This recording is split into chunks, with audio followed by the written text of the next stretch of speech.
తల్లిదండ్రులను సరిగ్గా చూసుకోవాల్సిన బాధ్యత పిల్లలపై ఉందన్నారు మంత్రి సీతక్క.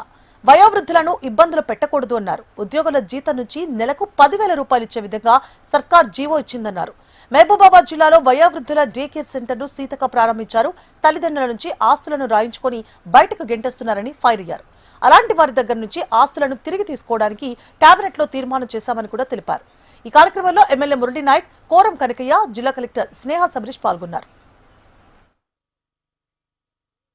మరి ఈరోజు ఈ యొక్క డే కేర్ సెంటర్ను ప్రారంభించడం జరిగింది.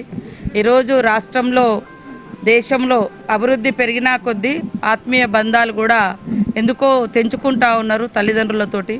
వాళ్ళు ఇండివిజువల్గా కుటుంబాలంటే వ్యక్తులు డెవలప్ అవుతున్నారు కానీ వ్యవస్థను మోయడానికి సిద్ధపడడం లేదు. కనీసం మనల్ని కనిపించిన పెద్దల్ని కూడా చూసుకోలేనటువంటి పరిస్థితులలో ఈరోజు చాలా హృదయ విదారకరమైనటువంటి దృశ్యాలను మనము హైదరాబాద్లో కానీ జిల్లా కేంద్రాల్లో కానీ ఊర్లలో కానీ చూస్తాను. కనిపించిన తల్లిదండ్రులను బస్టాండ్లలో, రైల్వే స్టేషన్లలో బతికున్నప్పుడే శ్మశాన వాటికలకు తీసుకెళ్లడం ఇంత దుర్మార్గంగా చేస్తున్న క్రమంలో మరి కేంద్ర రాష్ట్ర ప్రభుత్వాల సహకారంతో సెంటర్ను ఈరోజు ఓల్డ్ ఏజ్ వాళ్ళ కోసం, వయోవృద్ధుల కోసము మరి రాష్ట్ర వ్యాప్తంగా ఆయా జిల్లా కేంద్రాల్లో ప్రారంభించడం జరుగుతుంది.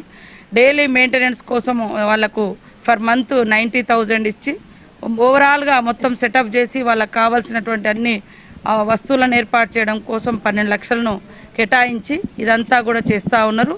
దీన్ని ఒక మంచి ఎన్జిఓస్ అంటే ఎలాంటి చెడు పేరు లేనటువంటి ఎన్జిఓస్ ద్వారా మరి గతంలో ఓల్డ్ ఏజ్ హోమ్స్ నడిపినటువంటి అనుభవం, ఎలాంటి విమర్శలు లేనటువంటి ఆరోపణ లేనటువంటి వారికి ఈ డే కేర్ సెంటర్స్ కూడా ఇవ్వడం జరుగుతుంది. కాబట్టి నేను ఈ మధ్య కాలంలోనే మన ముఖ్యమంత్రి గారు కూడా ప్రత్యేక చొరవ తీసుకొని ఉద్యోగస్తుల సాలరీస్ నుంచి కూడా తల్లిదండ్రులకు 10,000 ఇవ్వాలని క్యాబినెట్లో తీర్మానం చేసి అసెంబ్లీలో కూడా బిల్ పెట్టడం జరిగింది. అదే కాకుండా ఈరోజు అందరికి ఒకటే సూచన, మనము మన తల్లిదండ్రులు లేకుండా మనం లేము. అట్లనే తల్లిదండ్రులకు ఫస్ట్ ప్రయారిటీ ఇవ్వాలి. పిల్లల్ని ఎంత అయితే శ్రద్ధగా చూస్తావో మనల్ని కనిపించిన మన తల్లిదండ్రులను కూడా అంతే శ్రద్ధగా చూడాలి. ఇది కనీస బాధ్యత. వాళ్ళు లేకుంటే మనం లేము.